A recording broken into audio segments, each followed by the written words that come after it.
Ever since Barack Obama launched his first campaign for the White House, there have been questions surrounding his college career. Over the weekend, students who went to Columbia University at the same time as Obama were asked to produce pictures proving that he did attend there. The responses which flooded in were stunning. 1 month before the 2008 presidential election, the Wall Street Journal published an article questioning the legitimacy of then-candidate Barack Obama's claim that he attended Columbia University. The Columbia years are a hole in the sprawling Obama of hagiography, the article read. In his 2 published memoirs, the 47-year-old Democratic nominee barely mentions his experience there. He refuses to answer questions about Columbia and New York, which, in this media age, serves only to raise more of them. Why not release his Columbia transcript? Why has his senior essay gone missing? What can be said with some certainty is that Mr. Obama lived off campus while at Columbia in 1981-83 and made few friends, added the WSJ. Fox News contacted some 400 of his classmates and found no one who remembered him. 10 years later, the questions surrounding Obama's purported time at Columbia still remain. Actor and outspoken conservative James Woods opened the topic up to discussion on Twitter this weekend, asking his 1.42 million followers, "Hey, if any of you went to Columbia University and recall Barack Obama as a student there, would you please respond with a tweet and a pic of him at Columbia? Thanks." Not surprisingly, Woods didn't get any former Columbia students who were able to produce evidence of Obama's alleged time there. Twitter users had some hilarious responses to his question, though. The most thought-provoking response to James Woods' question came from a Twitter user who uses the handle Codman Robert. He posted a damning quote from Columbia University professor Henry Graff. This quote from Professor Graff originated in an article written by Columbia alumnus Wayne Allen Root for The Blaze. Root interviewed Graff after attending his 30th Columbia University reunion.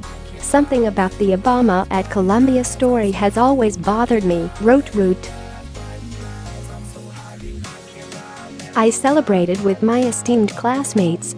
Everyone except Barack Obama. As usual, he wasn't there. Not a trace. Not a video greeting. Not a letter. I could not find any classmates who knew him." Meet Professor Henry Graff, perhaps the most legendary and honored professor ever at Columbia University, Root went on. He was the American History and Diplomatic History professor at Columbia for 46 years. And he is more emphatic than yours truly that there are no Obama footprints at Columbia. "I did some digging and located Graff's home phone number," he added. "I called him yesterday." Now retired, he was delighted to hear from me. He agreed to go on the record about Obama. Unlike Obama, Professor Graff clearly remembered me. He was thrilled to hear from his former student. "I was in several of Graff's classes and he remembered me like it was yesterday. He sounded great, like he hasn't lost any of his trademark sharpness in 30 years since we last met." I was honored to learn that this legendary historian has been following my political career for many years. But he had no such cheery things to say about the president, wrote Root. Graf said, "I taught at Columbia for 46 years. I taught every significant American politician that ever studied at Columbia. I know them all. I'm proud of them all. Between American history and diplomatic history, one way or another, they all had to come through my classes. Not Obama. I never had a student with that name in any of my classes. I never met him, never saw him, never heard of him." Even more importantly, Professor Graf knew the other history and political science professors.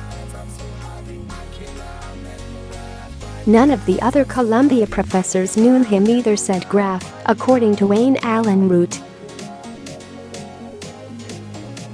Graf concluded our interview by saying, "I'm very upset by the whole story.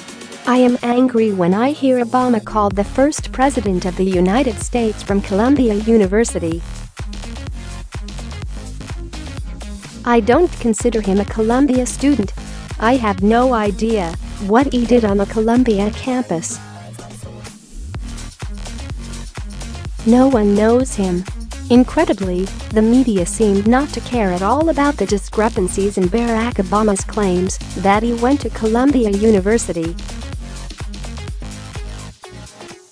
Can you imagine if there was any suspicion at all that President Donald Trump had lied about where he went to college? We would never hear the end of it. Just look at the way they are foaming at the mouth over the unsubstantiated claims of a porn star.